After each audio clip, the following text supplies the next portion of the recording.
What's up everybody, Yasin Nizami here. Welcome back to my channel. In this video, I'm going to continue my discussion on the inflation in Canada, and we're going to take another look into it and finding out what are the main reasons behind the inflation. And we saw Bank of Canada came out last week making some statements that they are in control and they're going to bring the inflation down to 2%. But I will take another look into it to understand whether this is a reality or it is just a perception that they are going to create to keep the people calm and quiet. So without further ado, let's dive in. That we are going to keep inflation under control. We know what our job is. Our job is to make sure that the increases we're seeing in globally traded prices today don't turn into generalized and enduring inflation in Canada. And we have the tools, we have the mandate, and we have been, and we will be adjusting our tools to bring inflation back to target. Transitory to economists means sort of not permanent. I think to a lot of people, transitory means it's going to be over quickly. And maybe, I don't know exactly what the right word is, but it's probably something like, transitory but not short-lived. And can I be more precise about that? A week ago, we put out a new economic projection for Canada. And we do have inflation. It's running 4.5% now. We think it's going to go up to close to 5%. And then over the course of next year, we think as we get to around the end of next year, it's going to be around 2%. So that's what we mean by transitory but not short-lived. So Bank of Canada's Governor Tiff Macklem, he published an interview last week, and in that interview, he said inflation is transitory but not short-lived. Now, I'm going to take a moment to let you know that these statements have been changing over time. If you go back to 2020, when the inflation starts rising up, then their narrative was like, hey, this is because of the base year effect, and base year was basically when the prices were significantly down last year because of the less demand. And when we compare the prices to this year, of course, there is a big difference. And this anomaly, they were calling it base year effect. Now that narrative is kind of changing over time. So they moved to transitory narrative where they say, hey, this is transitory. And these bankers and economists, they on purpose use these terminologies to make everybody confused. They don't want you to look into details, and they just want to give you some, high level technical jargons where you just get lost and you don't even bother to look into details. So the transitory means was basically it's temporary, it's not permanent. But now we are seeing that it is extending and it's going month over month up. Now they're saying it's not short-lived. Now all of these languages and different jargons that they are trying to set expectation, it's basically to keep the people calm. The reality is the inflation is not a Canadian specific scenario. If you want to look into a global perspective, you have to understand what's happening in the global economy, primarily in US, where the United States has recently published their CPI figures. And according to that, the inflation has jumped up to 6.2%, highest in the last 30 years. Now, understand this, whatever we are seeing in terms of the rising food prices or material prices or oil prices, it's a global phenomenon. It has very less dependence on the Canadian local economics, even though it has some, of course, dependency. But when you look into global perspective, then you understand what's happening in the global economy.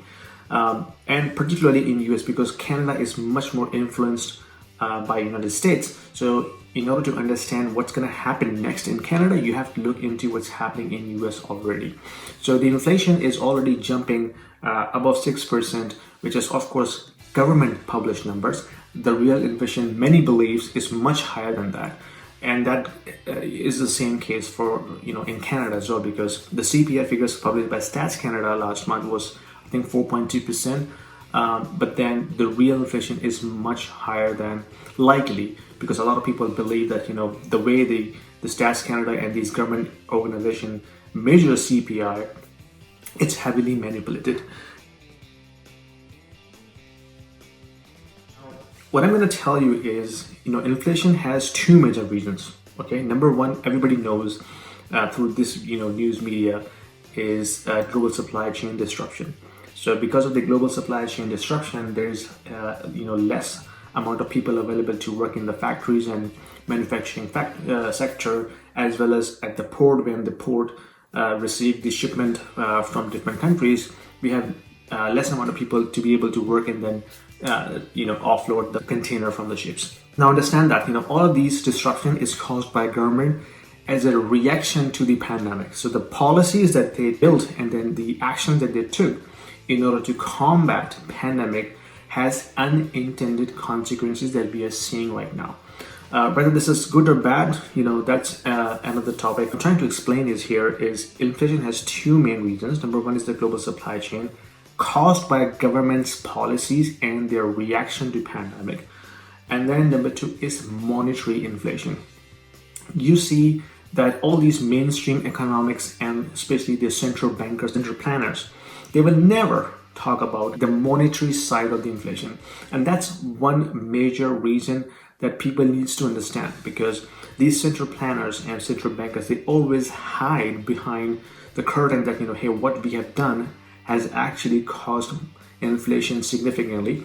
And that was hands down 100% their own fault or their own policy that they actually implemented and take those actions which actually caused inflation. So when I say monetary inflation, is because the amount of money that they have created right in the last 12 or 18 months, that has created a lot of liquidity that is being pushed into the economy. So when you push a lot of liquidity into the economy, it trickles down all the way to the goods and services and chase the same amount of goods and services that are available in the economy. And because of the supply chain issues, those goods and services have not been produced as per the demand. So it's a global it's a supply and demand issue. We have a lot of demand in terms of a lot of liquidity chasing the same or maybe less amount of goods and services available in the market. What's gonna happen naturally is gonna push the prices up, and that's exactly what we are seeing. Whether you're saying from automobile, car sales, oil, food prices, material prices, construction, real estate, everything has the same reason with regards to its inflationary prices.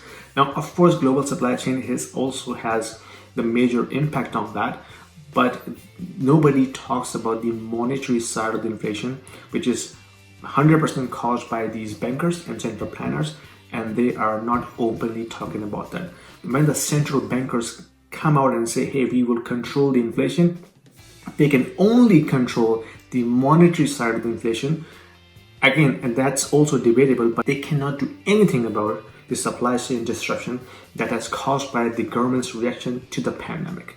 So understand this thing, because I don't think the inflation is going to be easier to control now, because the global supply chain has a massive repercussion, and it's not a very simple thing to solve because it has a lot of complex networks of different processes. If one process is impacted, it's going to impact 100 other processes further down the chain.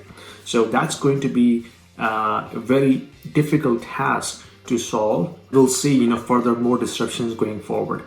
And then the monetary side of inflation, which is basically a lot of liquidity in the market, which is going to chase the same or less amount of goods and services in the economy, will ultimately increase the prices up.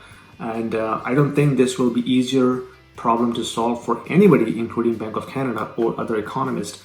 They can continue dance around it. They can continue to say, hey, we are going to ultimately control this.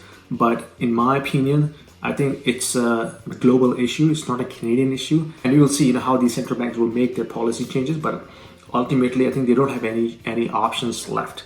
This was the last option they could try by rising the interest rate.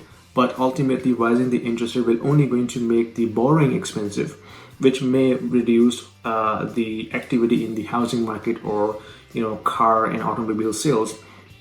But it's not going to make any impact with regards to food prices or construction or material prices or gasoline prices. So that will continue to rise up until we meet the level of demand in terms of increasing the supply, and that's not easy to do. So That's what I wanted to share with you. Let me know what you think. I would like to understand your opinion as well. So put your comments down below and I will see you in my next week video. Take care.